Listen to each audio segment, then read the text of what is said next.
जय माता दी सखी, जय श्री श्याम सुंदर सखा, हरिओम शरणम हरिओम। बहुत गर्मी पड़ रही है भाई, बहुत गर्मी पड़ रही है।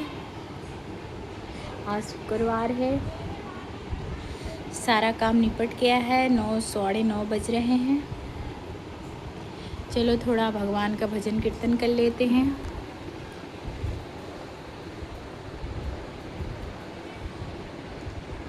गोविंद चले आओ, गोपाल चले आओ, मुरलीधर मोहन घनश्याम चले आओ, नंदलाल चले आओ, गोविंद चले आओ, गोपाल चले आओ, मुरलीधर मनमोहन घनश्याम चले आओ। कहते हैं एक संत थे, अभी तो इस दुनिया में नहीं रहे। विनोदा अग्रवाल जी थे, अग्रवाल विनोदा जी थे, विनोद अग्रवाल जी थे। वो बहुत सुंदर सुंदर भजन गाते थे, उनके भजन मुझे बहुत प्रिय लगते थे। तो कहते थे गोविंद को पुकारिए, कभी न कभी तो चले ही आएंगे, कभी न कभी वो भवसागर आपका पार कर देंगे। इसी तरह जब कभी टाइम मिले तो गोविंद को पुकारा करो।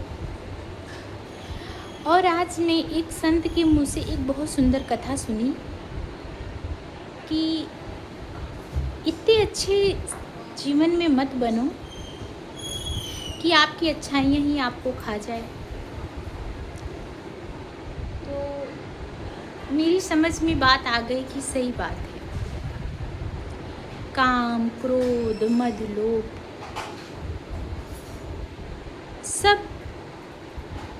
सबके अंदर होता है, सब प्राणियों के अंदर होता है। किसी में कम होता है, किसी में ज़्यादा होता है। तो कहने का अर्थ ये है कि आप इतने अच्छे मत बनो कि आपकी अच्छाइयाँ आपको खा जाए। इसी पे मैं आपको एक कथा सुनाती हूँ। एक प्राणी इतना अच्छा था कि वो सबका भला करता था, सबका अच्छा चाहता था और सबके बारे में अच्छा सोचता था और सबसे अपेक्षा भी रखता था कि लोग उसको रिस्पेक्ट दें, सब उसको प्रेम करें, उसके बारे में सोचें। तो उसने भगवान की तपस्या करी, भगवान की तपस्या करी कि भगवान मुझे ऐसा कोई वर दो कि मैं सबका भला कर सकूं और सबको जीवित कर सकूं। प्राचीन काल की बात है, अभी की नहीं है। अभी तो कलयुग कलकाल चल रहा है। अभी तो कहते हैं पाल पाल मुँह का काल होगी तो का। तो आज तो अपने ही जने हुए अपने को काल बन जाते हैं। तो उसने तपस्या करी और भगवान प्रसन्न हुए, प्रकट हुए, उसको वरदान दिया, जाओ।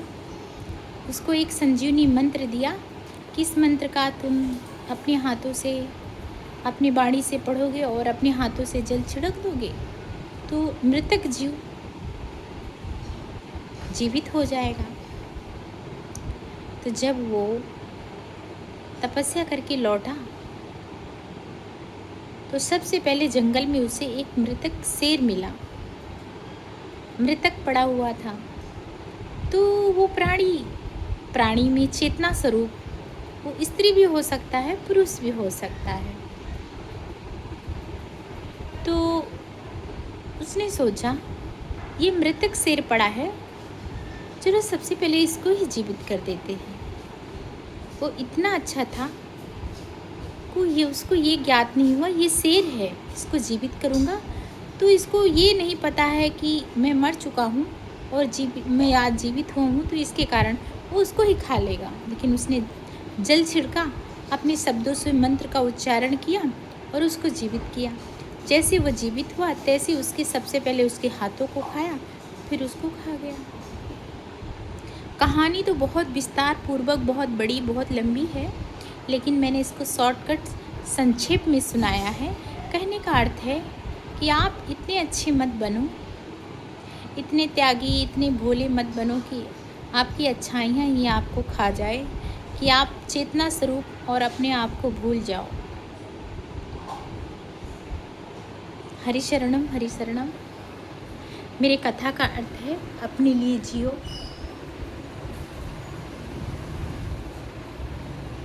सब कर्तव्यों को पूरे करते करते